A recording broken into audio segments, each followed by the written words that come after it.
در خور حمد و ثنا بار خدایی است کریم، که ز خوان کرمش بهره برد دیو رژیم. نیک و بد را ننمود از در احسان محروم، سلطنت داد به فرعون و نبوت به کلیم. به نام خداوند یگانه هستی بخش سلام عرض میکنم خدمت شما متعلمین عزیز و گرامی صنف 12. بنده محمد علی نجفی استاد ادبیات دری در خدمت شما عزیزان در مبحث 17 هستم. دوستان و عزیزان قند، امروز می‌خواهیم درس را آغاز نماییم با عنوان گابریل گارسیا مارکز، یکی از شخصیت‌های بسیار مشهور در حوزه رمان نویسی و داستان نویسی از کشور کلمبیا. دوستان، مباحثی که امروز می‌خواهیم برایتان مطرح نماییم در حوزه بیوگرافی مارکز میباشد. اولین های ادبی ایشان را مورد بررسی قرار خواهیم داد و در بخش انتهایی در حوزه درست نویسی می خواهیم باز هم مواردی برای شما عزیزان بیان کنیم. عزیزان قند، ما را همراهی نمایید.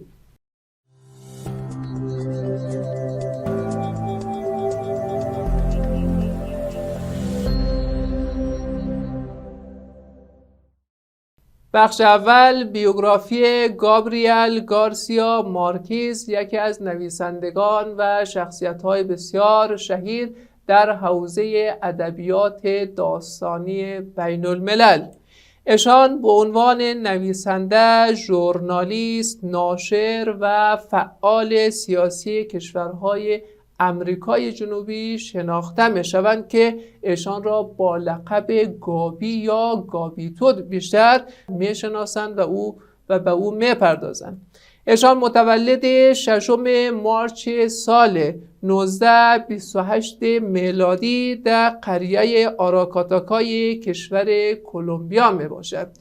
قریه آراکاتاکا یکی از در واقع دهکده‌ها، یکی از قریاتی است که در شمال کشور کلمبیا در ولایت در واقع سانتا مارا بوده است که ایشان در اونجا به دنیا می آید و تحت نظارت و سرپرستی پدر و مادر کلانشان قرار می گیرند.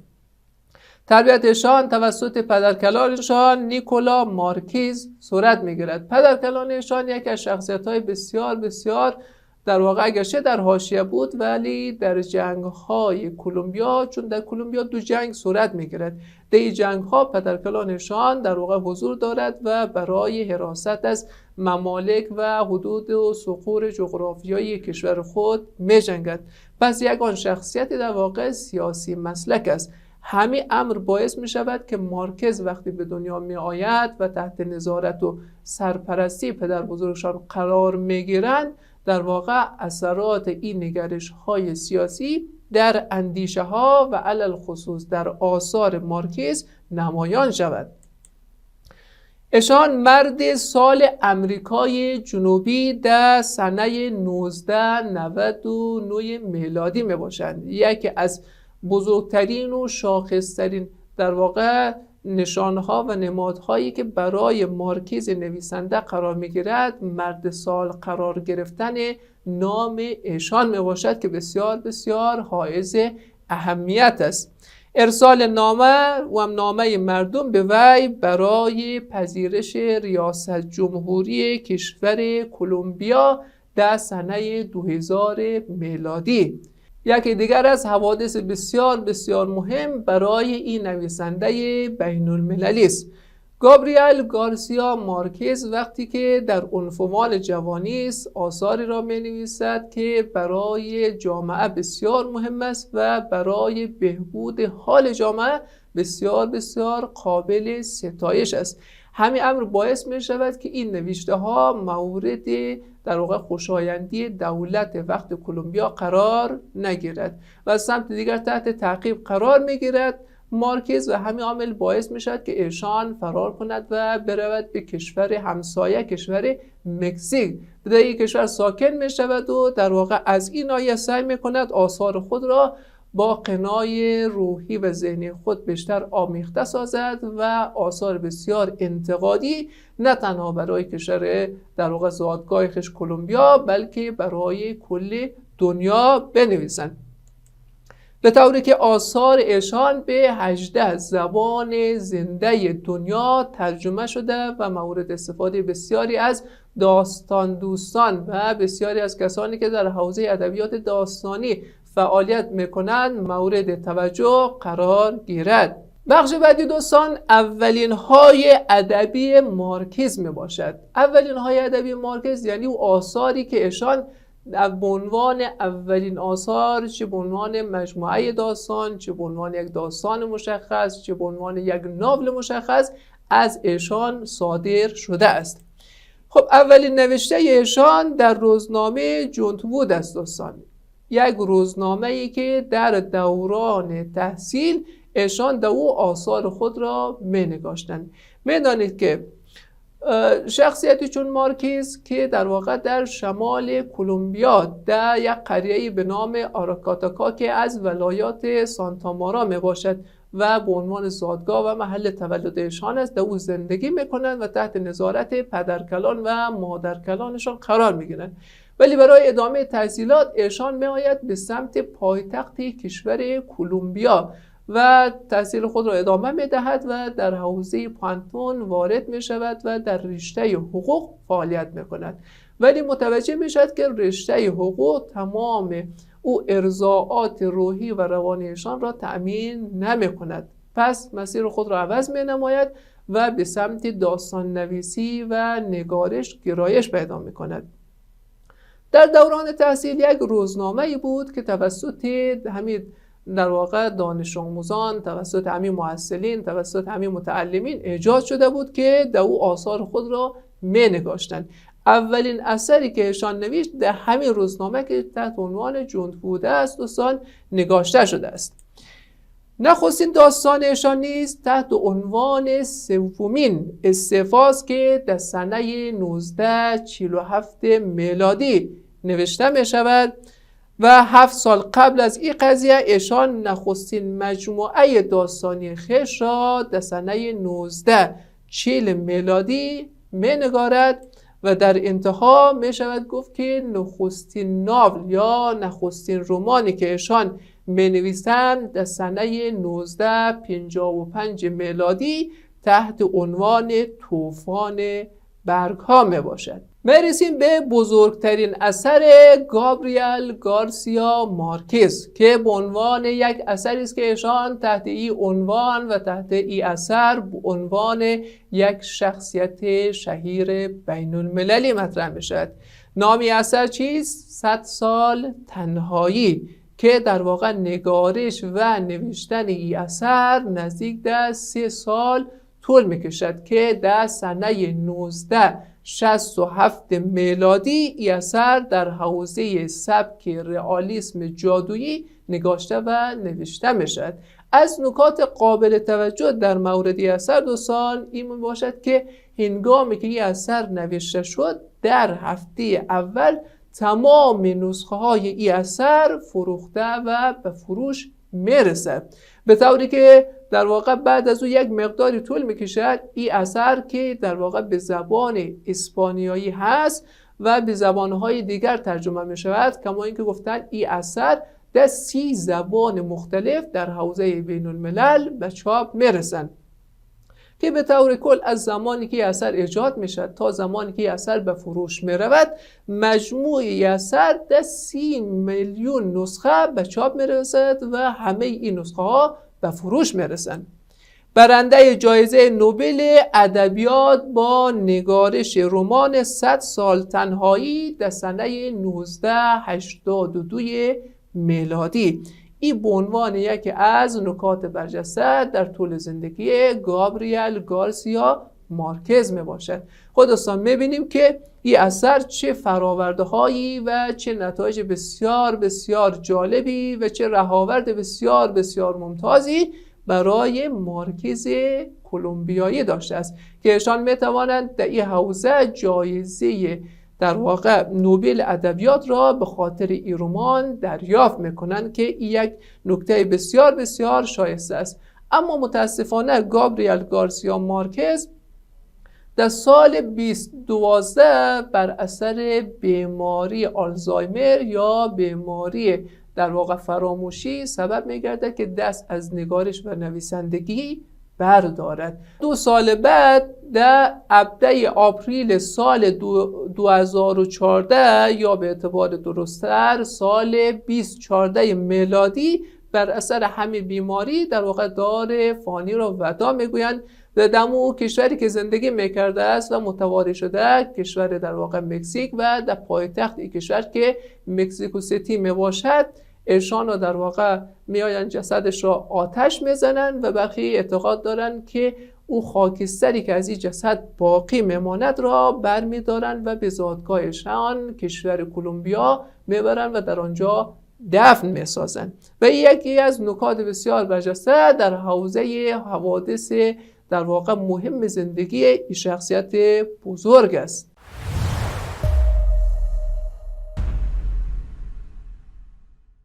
بخش دوم درست بنویسیم. خب در این بخش دوستان برایتان چه آورده ایم؟ میخواهیم بگوییم که هرگاه حرف آخر یک واژه های غیر ملفوظ باشد در هنگام پیوستن با ضمایر مشترک خود خش و خشتن و ضمایر اضافی ام، ات، اش و مان، تان، شان مطابق با قواعد زیر نوشته می شود. یعنی میخوایم بگوییم که هر زمان یک واژه‌ای که انتهایش های غیر ملفوظه قرار دارد میخواهد که به ضمایر مشترک یا ضمایر اضافی، چه ضمایر اضافی مفرد باشد و چه ضمایر اضافی جمع باشد الحاق شود، پیوند داده شود، چه اتفاقی می افتد. خب چه می شود؟ در هنگام پیوستن با پسوندهای اضافی ام، ات، اش میان واژه و پسوند یک حرف الف علاوه می شود. پس هر زمانی که این واژه های مختومه به های غیر ملفوظ می خواهد به ضمایر اضافی ام، ات، اش ضمایر اضافی مفرد پیوند داده شود چی می شود دوستان؟ یک پسوند و یا یک حرف الف فی ما بینشان قرار داده می شود. به طور مثال می توان این گونه بیان نمود. خب ضمیر اضافی اول شخص مفرد چی می شود دوستان؟ می شود ام. گریه ام. نگاه کنید دوستان در این تصویری که در مقابل شما قرار دارد، در این تصویر ضمیر اول شخص مفرد را داریم که در واقع ام باشد. در این قسمت واژه‌ای به نام گریه که انتهایش به های غیر ملفوظ مختوم است میخواهد به ام اضافه شود. خود چی می شود؟ یک الف فی ما بینش قرار داده می شود. گریه ام، جامه ام. واژه بعد و در واقع پسوند بعد پسوند ات می باشد که دویم شخص مفرد است. چی می شود؟ می شود خانه ات، خنده ات. و سوم شخص مفرد که اش می باشد. چی می شود؟ نامه اش، کتابچه اش. نگاه کنید فی ما بین ای دو قسمت یعنی واژه های مختوم به حرف های غیر ملفوظ و ضمایر اضافی مفرد که از جنس چه باشد؟ ضمایر متصل باشد می آید وقتی در کنار یکدیگر قرار می گیرند یک چیزی فاصله ایجاد می کند و یا بهتر بگوییم یک چیزی اتصال ایجاد می کند و او حرف چیز؟ حرف الف است که در همه این کلمات و در همه این ترکیب ها جای گرفته می باشد. خب در قسمت دوم ادامه همین بحث میگوییم که خب یک قسمتی مان، او قسمت چی بود؟ ضمایر مشترک بود و ضمایر اضافی جمع بود. حال اینا چی می شود؟ در هنگام پیوستن با ضمایر مشترک خود، خش و خشتن و ضمایر اضافی مان، تان، شان میان واژه و یکی از ضمایر یاد شده یک کسره اضافه به شکل همزه نوشته می شود. یعنی چی می شود دوستان؟ یعنی بر بالای های غیر ملفوظه یک دانه چی نشان داده می شود؟ یک دانه ضمیر نه، یک دانه ها نه. چه چیزی علاوه می گردد؟ یک همزه بر بالای های غیر ملفوظه قرار داده می شود. چگونه؟ این گونه. نگاه کنید، ضمیر مشترک خود. خب چه آمده؟ یک کلمه آمده به نام جامع. انتهای جامع چیست؟ یک های غیر ملفوظ. میخواهد به خود اضافه شود. بر بالای ای در واقع های غیر ملفوظه یک دانه همزه قرار داده می شود. و چه خوانده می شود؟ جامع خود، نوشته خود. نگاه کنید دوستان. خب خش چی؟ خانه خش، پرده خش. ترکیب بعد چی؟ خامه خشتن، سروده خشتن. نگاه کنید دوستان، این همزه ای که بر بالای این قسمت قرار میگیرد، در بالای های غیر ملفوظه قرار میگیرد دوستان، این را ما اگه یادتان باشد جلسه قبل یک نام دیگر برایش نهادیم. نامش چی بود؟ نام ای بود یای در واقع ابتر، یای ابتر، که در واقع همون یای ناقصه می باشد یا حرف یای کوتاه می باشد که همون تلفظ را دارد. نگاه کنید دوستان، میگوییم خامه خشتن، خامه خشتن، سروده خشتن، خانه خش، پرده خش. نگاه کنید دوستان، وقتی که ما این را تلفظ میکنیم او همزه در تلفظ همون آوا و همون صدای حرف یا را میدهد. خب در ادامه این ضمایر اضافی جمع چه میشود؟ ضمایر اضافی جمع نیز مانند موارد بالا و موارد بالا قرار میگیرد. خب دیده مان، طبله مان، نامه تان، قصیده تان، خنده شان و گریه شان. نگاه کنید دوستان که بر بالای های غیر ملفوظه در تمامی این موارد، در تمامی این مثال ها دوستان چه قرار داده شده؟ یک دانه همزه قرار داده شده که صدا و آوای حرف یا را میدهد و در واقع این گونه تلفظ میگردد. رسیدیم به بخش سوالات کانکوری.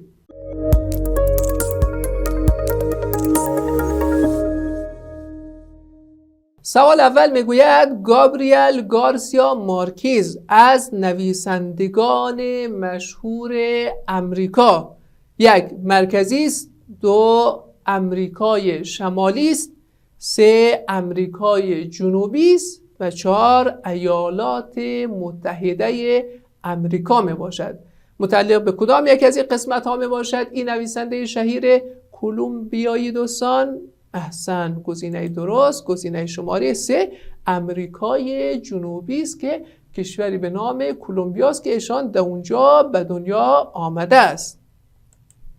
سوال بعد میگوید بزرگترین اثر گابریل گارسیا مارکیز که به او شهرت جهانی بخشید و برنده جایزه نوبل ادبیات شناخته شد. یکی از گزینه‌های ذیل است. فرم دوم لوگر 1396. یک ودا با اسلحه، 2 100 سال تنهایی، 3 بینوایان و 4 پیرمرد و دریا.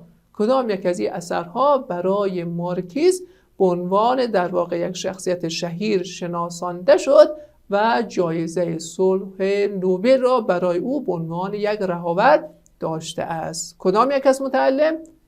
احسن، کتاب 100 سال تنهایی که در سال 1967 میلادی توسط ایشان نوشته شد و جایزه نوبل ادبیات را به خاطر این کتاب به دست آورد، به طوری که در واقع انجمن ادبی نوبل هنگامی که جایزه را به ایشان دادن، توصیفی که برای این نویسنده داشتن تحت عنوان شعبده باز کلام و بصیرت ایشان را خطاب قرار دادند. خب کدام ترکیب ذیل به صورت درست نوشته شده است؟ فرم اول کاپیسای 1396. یک رویه مان، دو رویه ایمان، سه رویه یمان و چهار رویه مان. کدام یکی از اشکال نوشتاری اشکال درست می باشد متعلم؟ احسن، گزینه درست فرم اول کاپیسای 1396 گزینه یک است. رویه یک کلمه است که به های غیر ملفوظ رسیده می خواهد به ضمیر اضافی جمع مان علاوه گردد. چه می شود؟ بر بالای های غیر ملفوظه یک علامت قرار می گیرد که او همزه یا در واقع همون یای ناقصه و یای ابتر می باشد. سوال بعد میگوید نخستین ناول گابریل گارسیا مارکیز چه نام دارد؟ نخستین ناول دوستان: 100 سال تنهایی، 2 سیومین استعفا، 3 طوفان برگ ها و گزینه 4 هیچ کدام. کدام یک از اینها می شود به عنوان نخستین رمان گابریل گارسیا مارکیز؟ کدام است متعلم؟